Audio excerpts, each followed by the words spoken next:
Mum, how are we related to Stokely Carmichael? I didn't know that Stokely Carmichael was related to us until the riots were on the TV in the, 70s, with the Black Power movement in the States. And I was saying, but this guy looks so much like the picture of Grandad. So I asked my mum and she said, oh, what's the surname? And I said, Carmichael. And she said, oh, yeah, they're related to us. And there it is. The beginning of a family legend.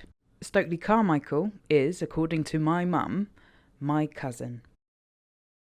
So if you don't know who he is, you should be ashamed of yourself, frankly, because he's kind of a big deal. He spent several years running the Student Nonviolent Coordinating Committee, fighting the rights of African Americans, popularising the phrase Black Power along the way.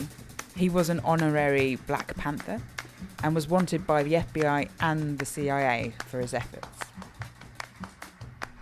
Now, I want to talk to black people across this country. I want to talk to black people across this country. We have to stop being ashamed of being black. We've got to stop being ashamed of being black. We have to move into a position where we can define terms for what we want them to be, not what racist white society wants it to be.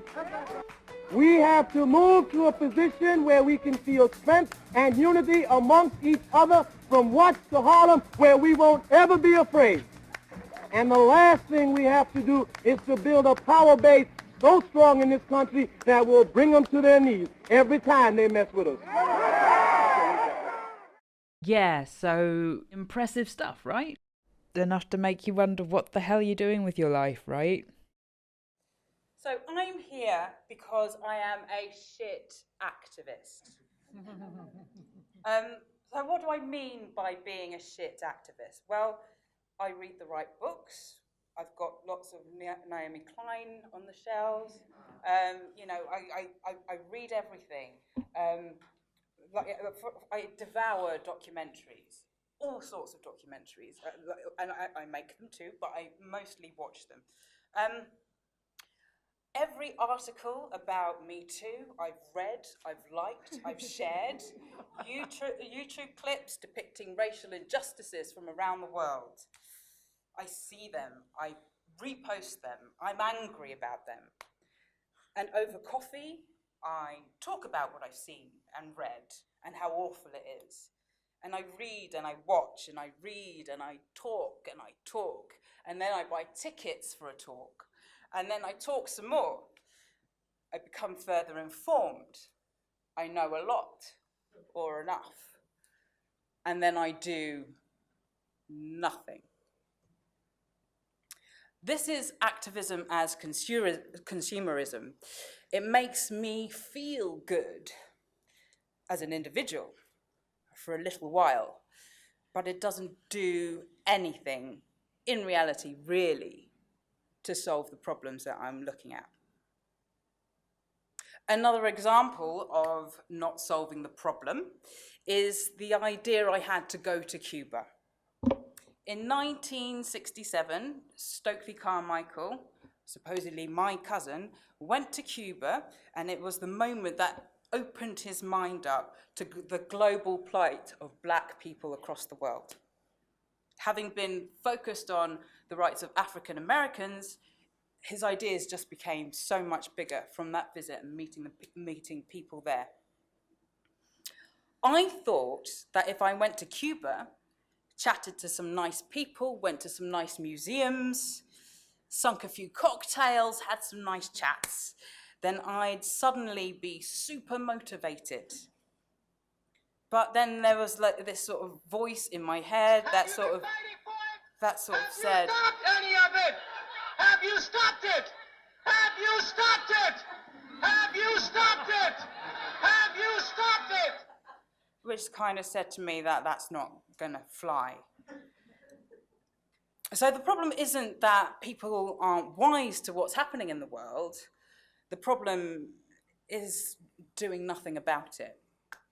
So when you have an actual effective activist in your family and you're not doing much, and you know you're not doing much, it can really get into your head.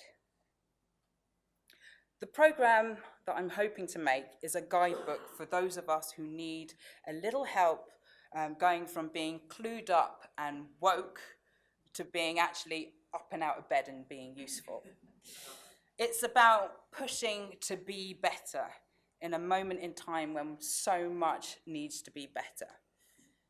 This is a first-person documentary taking inspiration from things like Roger and Me and so on, Super Size Me. I will be, for the benefit of the very many of us who know lots, read all the right stuff, but don't do anything, I'm going to put myself out there and go out there and do it for you. Thank you very much.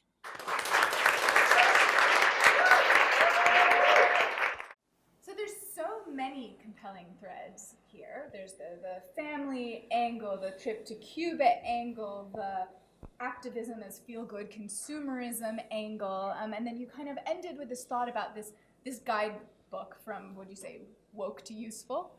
And I want to ask about that part. How are you imagining, sort of, if you're thinking about this in a Super Size Me, Roger and Me way, in what kind of situations are you going to put yourself to create this guidebook, to be an example?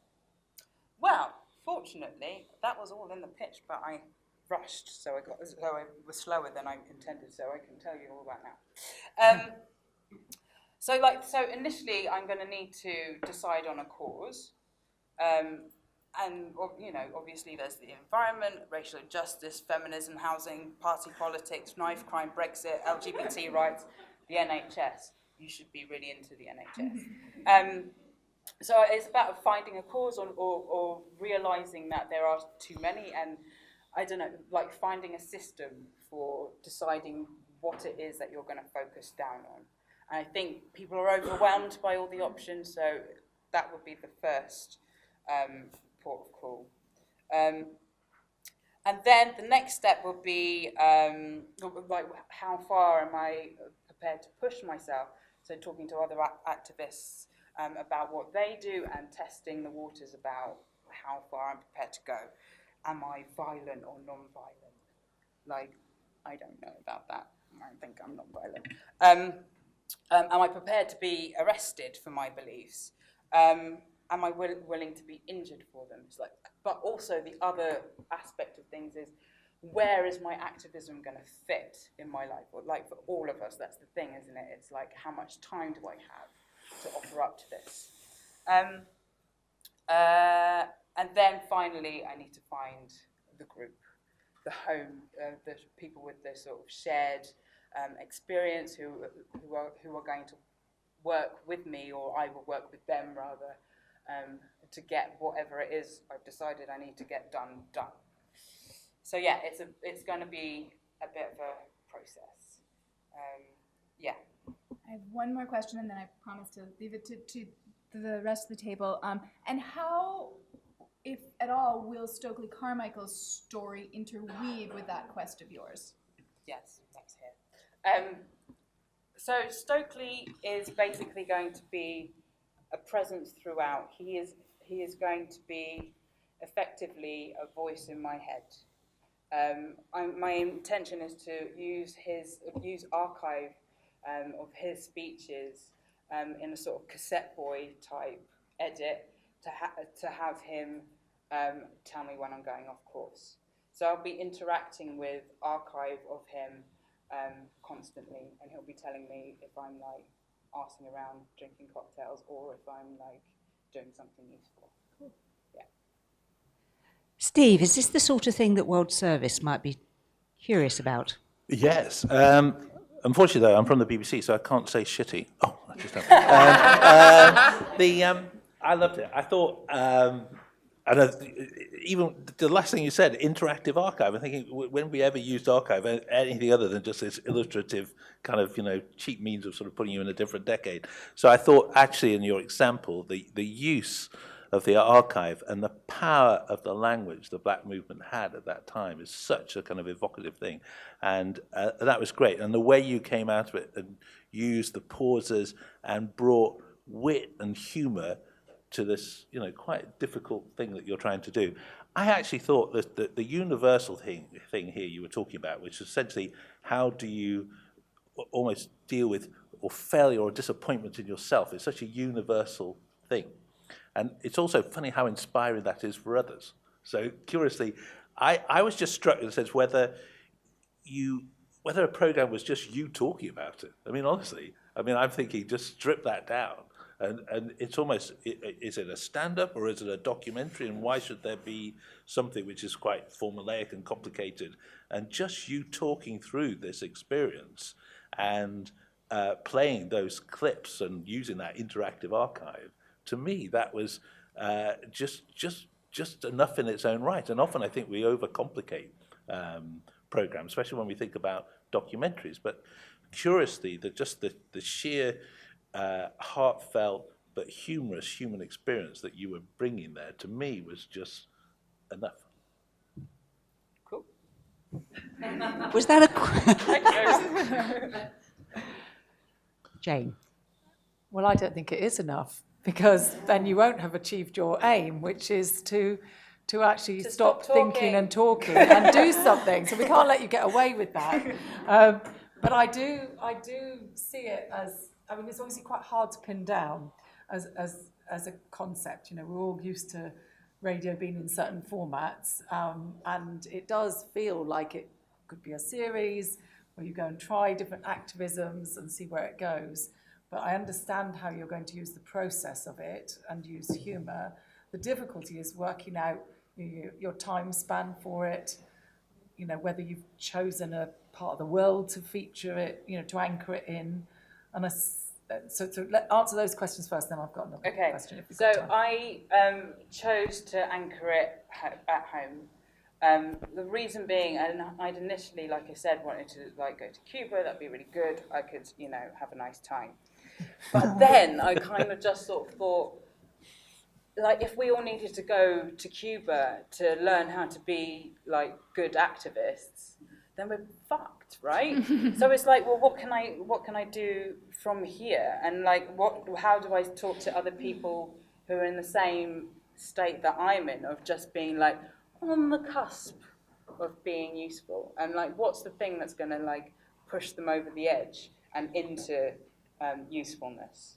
And so I'm wanting to talk to those people, and I feel like it needs to, on some level, feel local, but also to have an element of inspiration from bigger movements or international movements. But the real story is local. And are you seeing it as more of a podcast than a radio programme, or have you not got to that point yet? Well, I kind of.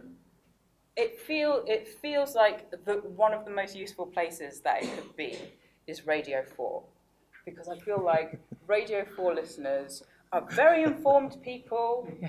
They know a lot of stuff. They read a lot. They're intelligent people.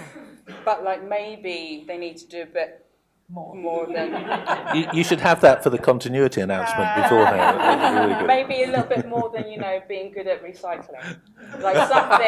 Something more needs to happen. And I'm feeling if I'm prepared to let's go on that journey together, beyond the recycling.